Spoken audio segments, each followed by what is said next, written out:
বিএনপির সামনে এখন দুটোই অপশন। এক হলো হাসনাত আব্দুল্লাহর ভাষায় বলতে হয় যে গাং পার হয়ে গেলে মাঝি কাবদুল্লাহ ভাই, এখন আর চিনো না তোমরা মাঝিদেরকে। আমি তো আমার এক বক্তব্যে বলেছি, বিএনপি যেই হীনমন্যতার শিকার, আসলে বিএনপি 24-এর গণ অভ্যুত্থানের মানে আয়নায় নিজেদের ব্যর্থতা ছাড়া আর কিছুই দেখতে পায় না।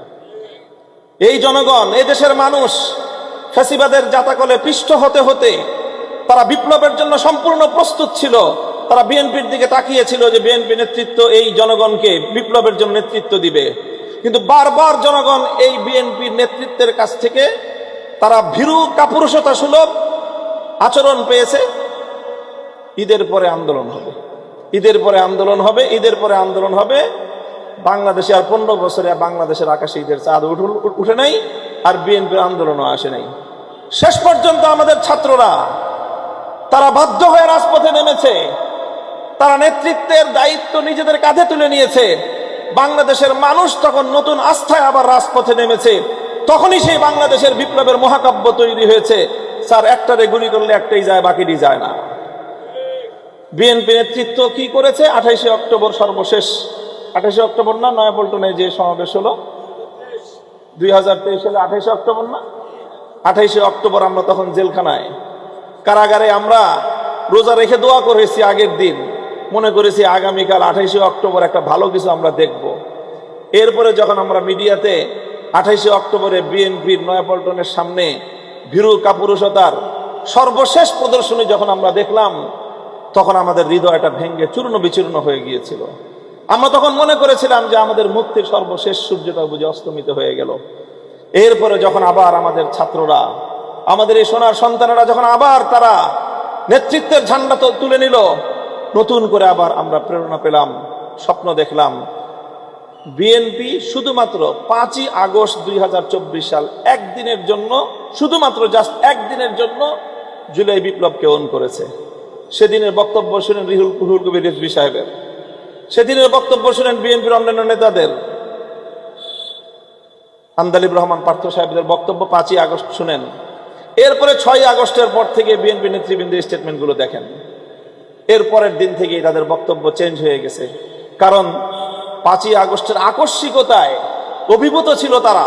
কারণ তারাও মুক্তির কোনো পথ খুঁজে পাচ্ছিল না, মুক্তির কোনো সম্ভাবনাই তারা দেখছিল না। 5ই আগস্টের বিপ্লবে তারা আনন্দিত, উৎফুল্ল ছিল, এবং তখন তাদের মুখ থেকে অরিজিনাল কথাটা বের হয়ে আসছে। 5ই আগস্ট রাতের বেলায় শুয়ে শুয়ে তারা চিন্তা করেছে আসলে বিপ্লবটা কি হলো এবং এখানে আমাদের অর্জনটা কি এবং আমাদের ভূমিকাটা কি। তো সেই ভূমিকাটা দেখলো যে ইতিহাস যখন লিখবে যে 2024 সালের জুলাই বিপ্লব, 36শে জুলাই বাংলাদেশ মুক্তি লাভ করেছিল এবং এই নেতৃত্বটা কিভাবে এসেছিল, সেখানে প্রথমেই যে কথাটা আসবে সেটা হলো বিএনপির চরম নেতৃত্বের ব্যর্থতার প্রেক্ষিতে বিকল্প নেতৃত্ব মাঠে এসেছিল। কাজেই 5ই আগস্ট 36শে জুলাইয়ের বিপ্লবের সফলতা মূলত বিএনপি নেতৃত্বের কাপুরুষতা, আপোষকামিতার এক স্পষ্ট দলিল। এই জন্য বিএনপি 24শে জুলাইকে অন তো করেই না, বরং 24শে জুলাইয়ের বিপ্লবের এই অর্জনকে মুছে ফেলার জন্য তারা চেষ্টা করছে। আমাদের পয়গাম মনে রেখো, 24শে বিপ্লবকে যদি তোমরা মুছে ফেলতে চাও, ব্যর্থ হবে তোমরা। বাংলাদেশের 71-এর অর্জনকে হাইজ্যাক করে 72-এর চেতনা দাঁড় করাবার যে চেষ্টা করা হয়েছে, 24শে এই অর্জন এবং বিজয়কে যদি ধ্বংস করবার জন্য তোমাদের এই অব্যাহত প্রচেষ্টা চলতে থাকে, এর জন্য তোমাদেরকে কড়া মাসুল গুনতে হবে।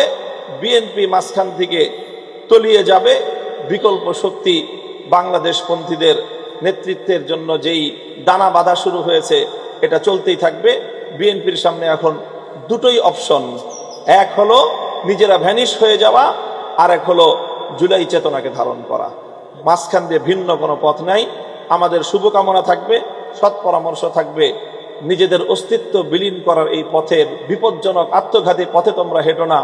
তোমরা আসো, জুলাইয়ের চেতনাকে ধারণ করো এবং গণভোটের রায় কার্যকর করার মধ্য দিয়ে জুলাই বিপ্লবকে সত্যিকার অর্থে যেই শ্রদ্ধা সম্মান প্রদর্শন করা দরকার সেটা করো। সেটাই তোমাদেরকে ইতিহাসে তোমাদেরকে স্মরণীয় করে রাখবে, অন্যথায় তোমরা ইতিহাসের আস্থা করে নিক্ষিপ্ত হবে। আমি আশা করব যে এই ধারা অব্যাহত থাকবে। ওয়া আখিরু দাওয়ানা আলহামদুলিল্লাহি রাব্বিল আলামিন।